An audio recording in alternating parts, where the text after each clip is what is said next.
Maqaa Abbaa, kan Ilmaa, kan Hafuura Qulqulluu, Waaqayyo tokkoon. Ameen.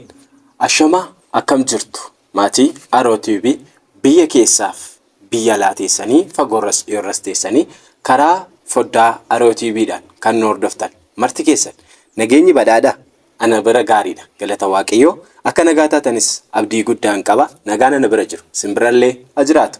Iyyeen maarree sagantaa Aroo TV karaalee qophii garaagaraatiin hordofaa akka turtanii fi jaallachaa akka turtan shakkiin qabu. Maarree Aroo TV yeroo hundumaatti sagantaa gara keessanitti fidee isin barsiisuu akkasumas amantaa waa'ee amantaa hubachiisuu akkuma itti fufeetti jira. Maal kana qofaree faaruu afaan Oromoo karaa Aroo TV isiniif darbu faarfannaa waltajjii akkasumas faarfannaa istiidiyoo dhaabaan waan isiniif darbuudhaaf marti keessan Aroo TV filannoo keessan taasisaati. Namoonni subscribe gochuudhaan maatii Aroo TV ta'an affeerraa keenyadha. Guyyaa irraa Aroo TV sagantaa tokkoon qabadhee gara keessan dhufeeti jira. Waa'ee dhimma amantaa irratti waliin mari'annaati. Hanga xumura sagantaa kootti hordofaa. Kun Aroo TV. Aroo TV filannoo keessan taasisaa. Namoonni subscribe gochuun maatii Aroo TV ta'an affeerraa kooti. Turtii gaarii. Tole daawwattootaaf hordoftoota Aroo TV fagoorras dhiyoorras teessanii kan hordoftan marti keessan arraga guyyaa irraa sagantaa tokkoon qabadheeti gara keessan kanan dhufeetii jiru. Sagantaan ati qabattee dhufte maaliina jechuu dandeessu. Buqqisuuf hin jedha sagantaa koo jalqabuufatin jira.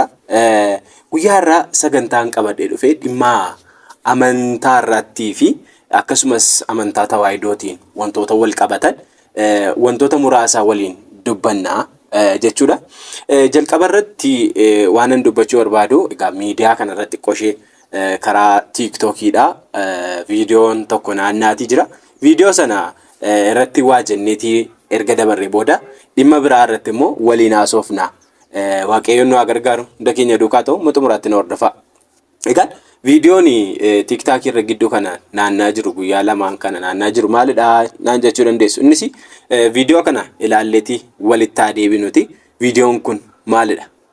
Turtii gaarii viidichaa wajjin. Naga'e bakka. Naga'e isuma dhugaa. I'm sorry. Hin fayyadu. Baay'een shawwadan. Natti qabamaa jira adda jedhe. Is qabamee jira. Hin qoosa. Namni dhimma kee qabu hin jiru. Wangeellis Waaqayyos dhimma kee hin qabu. Qaamni dhimma kee qabu tokko iyyuu hin jiru kee. Wanti dhufus hin jiru. Amma moo cimee hin duuta bakka. Tajaajilaan tureeni baay'een tajaajila amma tajaajila viidiyoo kee seenatii galaa laala katan tajaajilu sanu wangeelis dhimma kee hin qabu namnis dhimma kee hin qabu kubaa kee Yesuus gooftaa jettee yaa'ulta kubaa kee wanni tokko hin jiru soba natti qabamees jiraadhu ittis qabamtee jiraattu amma wanti dhufu hin jiru soba kun hin tajaajilu kana booda tajaajilas kanaaf amma nan gubaa jechuudha bakka. Wanti isaa baduu qaba. Gatii hin qabu. Nan guba fataa jedheen gubaa. Soba nagarre na wajjinis ta'ee hin beeku. Kubaa kun rakkoo meeqa arga yeroo kamiyyuu. Amma na argitanii tajaajilaadha ishee. Viidiyoo kun immoo seenatii ilaala akkaataan tajaajilaa tures. Alaa beektaa namni dhimma kee qabus hin jiru. Suma dhugaa. Naa gamte. Jaaladhee miti. Namni garaagarees ilaalu hin jiru. Waaqnis quba kee hin qabu. Kubama kee iyyita bakka. Yesuus gooftaadha jetta. Rakkoo meeqa keessatti? Keessa inni asirratti barreeffame dubbiin abdii suni maaf hin raawwatu? Maaf nu goyyoomsa akkuma maaf ittiin suutuma nu fullaasa? Maaf raawwate maal qaba? Natti qabamaa jiraadha aannan dhuddufaa jechuu qabe. Akkasidha. Akkaawuntii kana immoo fudhadhaa hin fayyadu warri wangeela hojjetan isin fayyadamuu dandeessu. Garuu warri musliimas warri ortodoksiis. Egaan daawwattootaa fi hordoftoota Aroo TV marti keessanii viidiyoo kana daawwataniitii jirtu muraasa isaa dhumarrattis wanta biraa hin qabu. Waa'ee wangeela ciruu kana kan inni dubbatu. Dhugaa dubbachuuf taanaan tajaajiltootni amantaa Protestaantii hordofanii baay'ee kan nama gaddisiisanii fi baay'ee kan nama dhibanidha. Maaliifidha yeroo hundumaa amantaa Ortodoksii keessattis yeroo baay'ee barsiisotni waltajjii irratti ni barsiisu. Ni barsiifama, ni dubbatama. Garuu waan amanan hin beekan. Waan amananii jiranii hin beekan. Maaliif waan amanan beekuutu isaan irra jiraata. Hubachuutu isaan irra jiraata jechuudha. Amma fayyineerraa jedhu.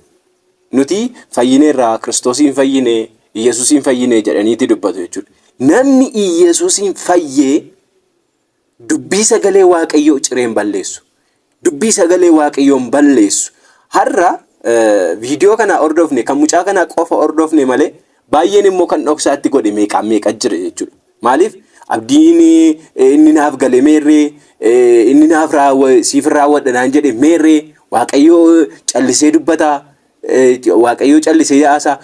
Maalidha beektuu kun yeroo baay'ee waan isin ajaa'ibu amantaa sana keessatti galma keessatti akka barbaadan lallabu, akka barbaadan jedhu, guyyaa raajii jedhanii, guyyaa mul'ataa jedhanii, guyyaa maaloo jedhaniitidha kan isaanii namootatti raajaa oolanii, namootatti mul'ata himaa oolan jechuudha. Garuu namoonni baay'ee dhugaadha jedhaniitti ba'u. Namoonni baay'ee dhugaadha wanti kun hin raawwata, hin ta'a jedhaniitti kan isaan ba'an. Maaliif gatii namni fooniitti dubbateef jechuudha. Anaan Waaqayyootu natti dubbate namni jala dhaabbatu hin jiru gatii ta'eef jechuudha. Kanaaf iyyuu amantaadhaan hin fudhanne. Utuu amantaadhaan Waaqayyoon kadhataniiru ta'e Waaqayyoo isaanitti iyyuu mul'achuu danda'a. Amantaadhaan laphee qulqulluudhaan. Garuu laphee qulqulluudhaan namni dhaabbate tokko illee hin jiru. Maaliif laphee qulqulluudhaan dhaabanne jechuudha. Amma mucaan kun waan isin ajaa'ibu jalqabuma iyyuu balleessaan kansaa mul'ataan naqee raajiidhaan naqee ati sirratti kanatu ta'a siif kanatu ta'a jedhanii fudhatanii bakka mucaan dhugaadha see deemee abdiin inni galameefii ture inni raajiin itti dubbatamee ture kuni fashalee jechuudha hin badee jechuudha amma eessaa fuudhure kanaaf maal ta'e jechuudha abdii kute jechuudha sagalee Waaqayyoo maal gochuutti ciruutti kee jechuudha sagalee Waaqayyoo maal isa godhe dubbiin sagalee macaafni qulqulluu maal isa godhe maal isatti balleesse kan isatti balleesse yoo nama foonii kaleessa dheengadda siif kanatu ta'a siif kanatu raawwata sattiin jedhee balleesse malee macaafni qulqulluu wanta godhe tokko hin qabu. Macaafni qulqulluu wanta balleesse tokko hin qabu. Akkasitti macaafa qulqulluu ciranii balleessu akkasitti macaafa qulqulluu gubuuni gubbaarratti gubachuudha. Lafarratti kanatti gubde samiirratti gubatta malee faayidaa tokko hin qabu. Bu'aa tokko hin qabu. Anni waan gaariin godhe jedheeti yaada. Macaafa qulqulluu goddee osoo hin taane, macaafa qulqulluu miidhe osoo hin taane ofii isaa miidhe. Mataa isaa miidhe jechuudha. Dubbiin macaafa qulqulluu yoonni kan waraqatarra jiru yookaan wangeelarra jiru sana ciree balleesse iyyuu dubbiin macaafa qulqulluudha sammuu namaa keessaan badu jechuudha. Sammuu keessaa hin dhibu jechuudha. Kanaaf balleessaan macaafa qulqulluu osoo hin taane abdiin nuuf kenname eeyyee jira. Waaqayyo abdii nuuf kenne. Abdii qabdanitti gammadaa jedhee. Abdii qabdanitti gammadaa jedhe. Maali Waaqayyo koo gooftaan keenya Yesuus Kiristoos dubbatee mikko. Isin miti simbirroota ilaalaa jedhe miti. Mee simbirroota alaa ilaalaa mee allaattoota ilaalaa bineensota caakkaa ilaalaa. Wangeelli koo dubbata. Isaaniin namni sooru hin jiru. Isaaniin namni uffachiisu hin jiru. Isaaniin namni obaasu hin jiru. Waaqayyo garuu nu obaasa. Waaqayyo garuu nyaachisa. Kanaaf nuunis immoo nu dadhabaa'oo. Nuunis immoo nu irraanfataa Waaqayyo. Nu irraanfatu. Garuu maal ta'uudha abdii qabaachuu dadhabuu keenya. Abdii qabaadhaa kan inni jedhe namarratti miti waaqarrattidha. Anarratti qabaadhaa jedhe Waaqayyo. Kanaaf mucaan kun baay'ee kan inni balleesse wangeela ciruudha. Wangeela gubuusaadha. Wangeelli wanta isa godhe hin qabu. Macaafni qulqulluu wanta isatti balleesse tokkollee hin qabu. Kan isatti balleesse sakaleessa dheengadda siif kanatu ta'a siif kanatu raawwata Waaqayyo natti meera Waaqayyo natti dubbateera sattiin jedheetu balleessaa qaba. Inni kun macaafa qulqulluu ciruu hin qabu ture. Amma isa lafarratti gube kana samiirratti dhaqee gubata. Isa lafarratti balleesse kana samiirratti dhaqee bada. Waaqayyo kana na oolchu. Yaa sabaa dura amana waan amantan beeka. Malee callistanii bakka abaluun natti dubbate kana naan jedhee ati hin fayyita jedhee ati kan argatte naan jedhee jettanii fiigina daandii dhugaa qabadhaatii jiraadhaa. Amantaa dhugaa ishee Kiristoos nuuf laatitti jabaadhaa dhaabadhaa. Amantaa keessan hin gadhiisina. Namni kana isiniin jedheef namni kana isinitti dubbateef Waaqayyo yoo siif hin godhu ta'e ko namni siif gochuu hin danda'u. Waaqayyo yoo siif godhe qofadha. Ati garuu bakka abaluun raajii abaluu akka naan jedhee mul'ata isaa natti himee maal hojjettanii amantaa isin gadhiistanii deemtan kuni booris hin miidha jechuudha. Kanaaf maal ta'udha? Amantaa ishee jiraattanii Waaqayyoon kadhadhaa. Macaafa qulqulluu immoo hin gubiina. Maal isin godhe macaafni qulqulluu? Badii maali balleesse? Ittiin jiraadhaa nuun jedhe. Anatti amanaa jiraadhaa kan jedhu macaafa isaa keessa jira malee macaafa koo balleessaa yookiin jecha dubbii sagalee koo balleessaatiin jenne Waaqayyo. Kaaniin cicciraa, kaaniin gubaa, kaaniin waan barbaade irra hojjetaa, akka barbaade godha. Maali? Waaqayyoon kun maal godhee? Maal isinitti balleessee? Macaafni qulqulluu waan godhe hin qabu. Dubbiin sagalee Waaqayyoo waan godhe hin qabu. Nutu balleessaa qaba, nutu yakka qaba, nutu badii qaba. Iddoo meeqa fiidda? Lafa meeqa fiiddee hidhatta? Jireenya koo hin jijjiirette foon keedhaaf jettee fiidde olii gadi. Maal si godhe wangeelli? Maal sitti balleesse? Kan balleesse hosii? Kan wanta hin taane hojjechaa jiru hosii? Wangeelli maal si godhe?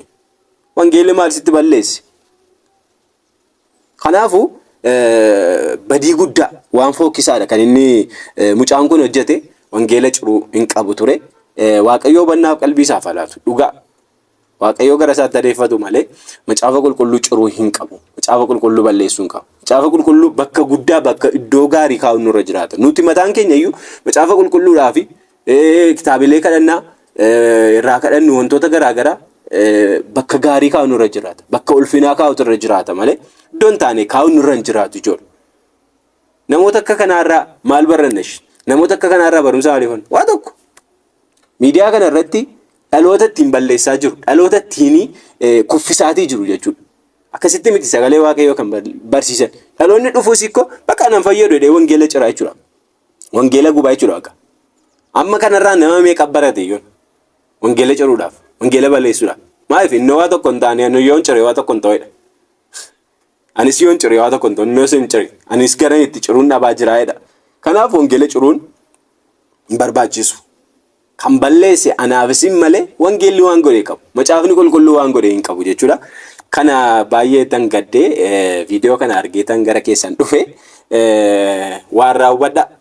Waan raawwadhaati irraa baradhaati gara dubbii sagalee Waaqayyoo isa dhugaatti deebi'a. Malee abaluun natti dubbate isa kanaan jedhettanii fiigina. Amantaa dhugaa qabadhaa jiraadhaa jedhe. Yoo amantaa dhugaa qabattanii jiraattan Waaqayyoo waan isiniif hin raawwanne tokko illee hin jiru wanta ta'eef. Kanan isiniin jechuu barbaade sagantaa Arootii Biiti amma xumuraatti na hordofan affeerraa kooti. Mee sagantaa lamaffaatti darbineeti. Lammaffaa immoo mee irratti mareennee gaaffiin gara keessanitti dhiyeessa wanta ta'eedhaafi amma xumuraatti hordofaa. Kun Arootii Biiti. Tole daawwattootaaf hordoftoota keenyaa kun sagantaa Arootii Biidha. Arootii Biirraa immoo sagantaa guyyaa maree keenya irraa waliin dudubbachaa jirra. Guyyaa irraa sagantaa kana kan isiniif qopheesse wantoota amantaa keessatti taa'aa jiranii akka irraa hubattanidha. Egaan inni lammaffaa wanta dubbachuuf barbaadaa jiru egaan sooma raajootaa keessatti jirra yookaan immoo sooma nabiyaat kan jedhamu sooma gooftaa keenya Yesuus Kiristoos guyyaatti dhufuusaa abdii dhufuusaa yookaan abdii dhalachuusaa kan nuuf kenne Waaqayyo isa soomaatii jirra jechuudha. Amantaa Ortodoksii keessatti sooma labsii warra jedhaman keessaati soomni raajootaa isa tokkodha jechuudha. Soomni raajootaa isa tokko. Kanaaf manni kiristaanaa Ortodoksii Tawaahidoo Itoophiyaa sooma kana jalqabdee har'a muddee jaarra geessetii jirti jechuudha. Muddee jaha kana keessatti sooma gara xumuraa irratti jirti guyyaa 24 guyyaa 23 tafa natti fakkaata. Guyyaa 23 tafa sooma kana hiikuudhaaf jechuudha. Egaa manni kiristaanaa Ortodoksii Tawaahidoodhaa seera mataa isheetii qabdi. Akka warra kaanii miti jechuudha. Seera mataa isheetii waggoota 3,000 dura kan baafatte jechuudha. Jaarraa afuraffaa keessa erga Ortodoksiin dhufte booda seerota abbootii irraa fudhattee kan isheen dhufaa turtedha jechuudha. Egaan manni kiristaanaa Ortodoksii Tawaahidoodhaa ayyaanota kabajju keessaati ayyaana gannii yookaan immoo ayyaana guyyaa dhalachuu gooftaa keenya Yesuus Kiristoosidha jechuudha. Amantaa Ortodoksii keessatti qofadha kan siraataan kabajamu jechuudha. Maaliif naa jechuu dandeessu? Namoonni biraa guyyaa kabajamuun hin beekan. Amantaan biraa fakkeenyaaf amantaa Protestaantii keessatti guyyaan ayyaanni dhalachuu gooftaa keenya Yesuus Kiristoos kabajamu hin beekan.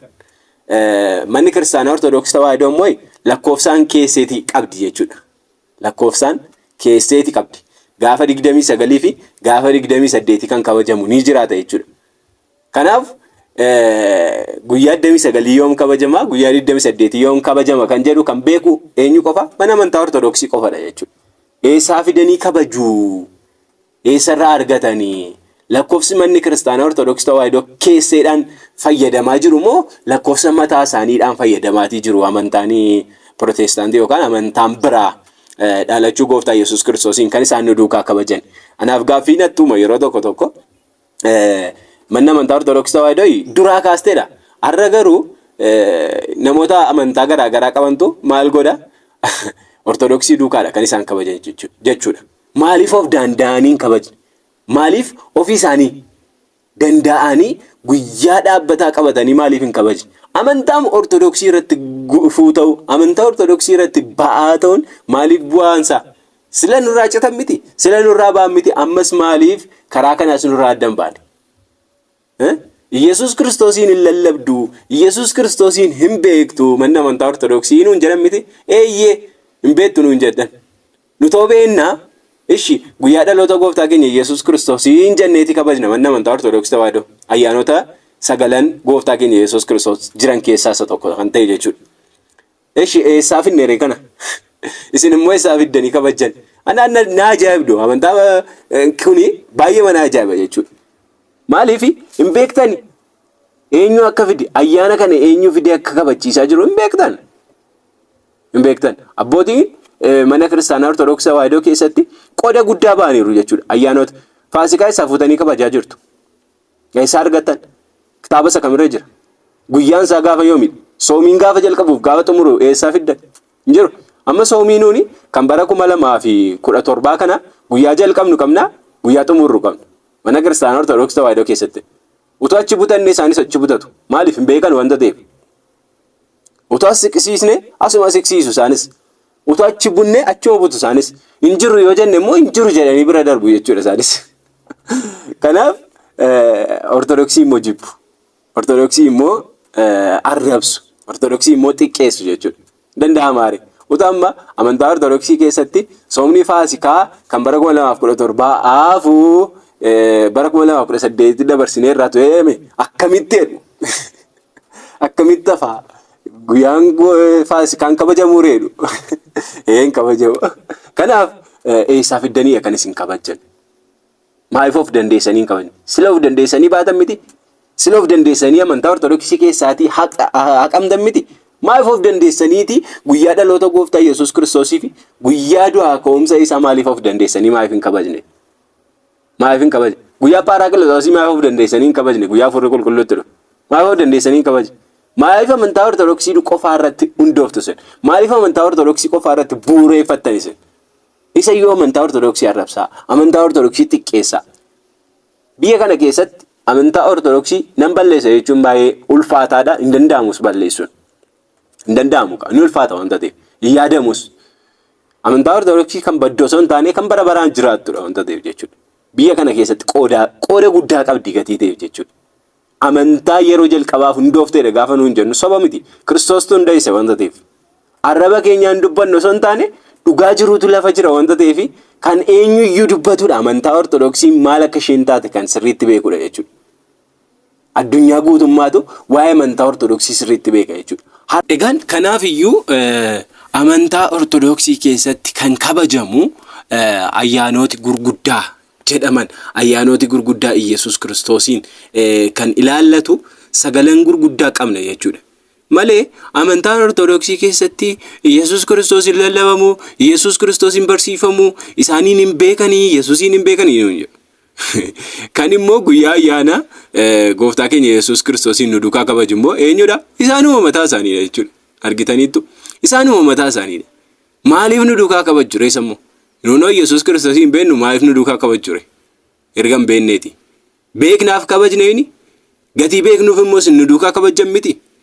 Baay'ee nama ajaa'ibdu amantaan keessan. Amantaa bu'uura hin qabne, amantaa namni hundeesse faayidaa bu'aa kanumaaf qofadha jechuudha. Malee amantaa har'a hundoofte miti Ortodoksiin. Amantaa har'a cimte as geesse miti qofa osoo hin taane dhaloota darbutti kan darbuu fi abbootiin keenya itti wareegamummaa guddaa kafalanii asiin gaan amantaa ortodoksii jechuudha. Akkasin ilaaltan kana miti. Akkasin argitan kanatti miti jechuudha. Amantaa ortodoksii kan inni isheen dhufte jechuudha. Kanaaf eeyyeen Yesuus Kiristoosiin beekna. Garuu eessaa fiddanii kabajaa jirtu? Guyyaa ayyaana dhalachuu gooftaa keenya Yesuus Kiristoos, guyyaa ayyaana du'aa ka'uu Yesuus Kiristoos eessaa fiddaniitidha kan isin nu duukaa kabajjanii? Macaafa qulqulluurra wangeelarra hin jiru. Eeyyeen nuti wangeelaan gaggeeffamne wangeelarra immoo hin jiru. Maaliif? Waan wangeelarra hin jirree raawwattu nuun jettan miti. Amma gaafa guyyaa ayyaana dhalachuu gooftaa Yesuus Kiristoosiin guyyaa kana inni gaafa nuun kabajnu waan wangeelarra hin jirree jedhu maaliif nu duukaa kabajjure? Waan wangeelarra hin jirreedho maaliif nu duukaa kabajjure? Nistaniire. Mee isinumtu dhiisaatii mee ni ilaalla. Gaan kanaaf daawwattootaaf hordoftoota keenya sagantaan Aroo TV qabadhee isiniif dhiyaadhe kana fakkaata ture. Hamma xumura sagantaa kootti waan na hordoftaniif guddaa ulfaadhaa galatoomaa isiniin jechuun barbaada. Aroo TV subscribe gochuun maatii Aroo TV ta'an affeerraa kooti. Viidiyoo kana like, share, comment gochuudhaan nu jajjabeessaa isiniin jenna. Torbee nagaa isiniif haa ta'u. Torbanarraa walitti deebina. Horaa bulaa deebana.